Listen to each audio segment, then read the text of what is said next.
What's up all you lads and ladies? Welcome to another fascinating video in the world of Reddit where we'll see what the people of the world think about American things. If you liked the video, post your favorite Reddit comment in the description for a chance to win $10. Hope you enjoy. Much love. What's the most American thing ever that if explained to a non-American might just sound crazy? The best chicken joints in the hood usually have bulletproof glass. From Detroit. Can confirm. There is a place a short drive from my house that is a firearms, military merchandise store in the front half of the building, and in the back half, just down a short hallway, is a barbecue restaurant. It's a magical place. When I was in Tennessee as an exchange student for a year, I was surprised by the team spirit of each high school. Like how there was a football game every Friday night and almost all of the school was there to cheer them on. That would never happen in my country. Spectating as a high school kid was mainly a way to socialize, meet up, and find out where the parties were. At least when I was in high school, pre-cell phones, that's what we did. No one really watched the actual sport, because it's rarely a quality game. It was a huge social event in my high school back in the 80s. Everyone sat together with their group of friends and eventually someone would say party at Joe's place, 1 hour. And suddenly 20 kids would walk out of the stadium. The parking lot was the place to be too. Lots of booze and smocking. So much that by the time I was a senior, there was a security guard roaming the parking lot during the game. Warehouse type grocery stores, Costco, Super Saver. My great uncle from Australia would always take photos and my Korean, non-Seoul, friends thought this was crazy we'd have so much space for a grocery store. As a South African, what amazed me was the competitors call each other out in advertisements. I couldn't believe it at first, it seemed so unusual. Adverts for medication. You've got happy people and stuff in the ad and then, it may cause death. French guy who lived in NC for a while here. To me, the weirdest thing was all the advertisement for prescription drugs on TV, radio, and online. It's crazy waking up in the morning and suddenly while you're having your morning coffee and cereals, your TV starts spewing stuff about some random meds like they're Tic Tacs you can just arbitrarily decide you need. The worst is honestly the mandatory side effect warning at the end of every ad. I nearly choked on my egg sandwich the first time that voice came up warning people about horrific stuff that could potentially happen if they took the drug. I have lived in quite a few countries around the world, and the US is the only place where I saw this. It's about money. These drug companies want to get their name out there so the old people who have the issues shown will ask for it by name and get them paid. As a Brit, what shocked me was learning about just how huge your college sports games are. A university, college football, soccer, team game here might draw a crowd of a few hundred. A friend who went to the University of Texas told me their American football stadium seats 100,000. What the actual frick? You would probably be even more surprised at how big high school sports are, especially here in Texas. As an English person who's just recently started watching Friday Night Lights, that was a real shock. Obviously it's fictional and about the football team, but that people know who the players are, and they talk to TV news cameras, and the entire town goes to games. I'm not even sure if my high school had a football team.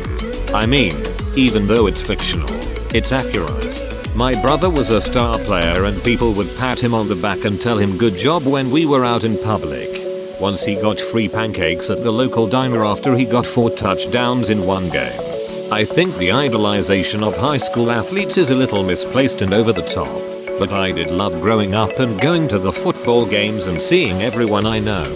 It was a really nice community building time. I would go and screw around with my friends and eat ice cream while pretending to be cheerleaders. And you saw everyone you knew, got to catch up, made new friends. It was a great time. Plus, our high school marching band was killer. They'd put on an awesome halftime show. I think I will use this thread and ask something to you Americans. Are the movie stereotypes of cheerleaders and football players true? Do all schools have a football team with associated cheerleaders? And are the people who join them usually popular kids? I'm only white upstairs in Canada, but I've never even heard of a school that has cheerleaders. Also, what is a homecoming dance? Almost all high schools have football teams, and if there is a football team there is likely a cheerleading squad. Sports are expensive. Whether buying equipment, going to camps, or traveling to away games. So the kids aren't necessarily popular, but are usually not cool. Typically outgoing types join sports as well. Perhaps the sports even contribute to their outgoing personalities by giving them frequent socialization. The cheerleaders undergo extensive dance and gymnastics training in addition to competitions and games. So also expensive and lots of socialization. They are also both team sports, so they come with built-in social circles. Also, due to Title IX, which is a federal law, you need an equal number of men's and women's sports teams. Having a cheerleading and football team keeps that ratio even. For your information, you don't need an equal number of sports teams. You need a proportionate number of male and female athletes to male and female students. For example, if 10% of male students are athletes, you need to have opportunities for 10% of female students to be athletes. At schools with football, since football team rosters are so large and generally all male, schools need multiple female-only sports teams to compensate. At many universities, this translates to some sports being female-only, like soccer, crew, volleyball, etc., while the men's equivalents for those sports are club teams. I would also add that being an athlete implies a certain level of fitness. Fitness correlates to attractiveness, which maps to popularity in high school. Also, football teams are huge, at least 40 players and could be up to 100. Being a member gives you a huge group of friends as a baseline for your popularity. Hospitals buy ad space on billboards. I've never left the country, but we must be the only country that has hospitals advertising like Burger King. Yep. Here, NZ, you just go to your nearest hospital. Advertising prescription drugs to regular people on TV. Then the following advertisement is a law ad saying that if someone you know has died from that drug, to call now for compensation. If you or a loved one have been affected by mesothelioma, you may be entitled to compensation. Walmart, you can get a haircut, buy a gun and ammo with your groceries while getting your car fixed. Nah, they just do tires and oil changes. They don't fix anything. They might break something for you though. You can get a haircut in a hypermarket? That actually sounds cool. Yup, my Walmart also has a bank and eyeglasses part, nail salon too. I'm from the NL and honestly I have many questions for the US. Most burning on though is why are your toilet stall doors so damn high above the ground? I don't know and I'm still not used to it. The worst is the size of the cracks between the door. The amount of times I've made eye contact with someone while sitting on the toilet is more than I'd like. At my work, not in the US by the way, because of how shiny the tiles are, you can look under the gap and make eye contact with the other person taking a dump next to you via the reflection. It's weird. Hold eye contact to show dominance. Okay. I am not sure where it started, but I believe that in the 1970s rampant homelessness and drug use hit the coasts. Also, many people used to have gay X in bus stop bathrooms around the USA, to the point where it became a popular gay trope in men's culture. One of the best ways to combat people sleeping in bathroom stalls, as well as reduce X in the bathroom and heroin use, was to continue to make people feel uncomfortable with the large gaps. Over time it just stuck.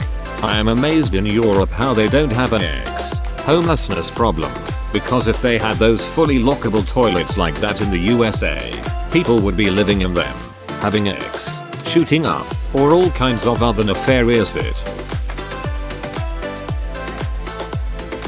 shooting a red sports car into space seemed like a pretty quintessentially American thing to do. Make sure to like, subscribe and hit that notification bell like it owes you money. Remember to post your favorite Reddit comment from the video for a chance to win $10. If you post on other videos you can win double the total prize money. Oh yes, that's right. I hope you enjoyed this fantastic video. By liking and subscribing you're helping a growing channel. Take care. Pip pip cheerio. Much love from me, Matt British, and the Queen.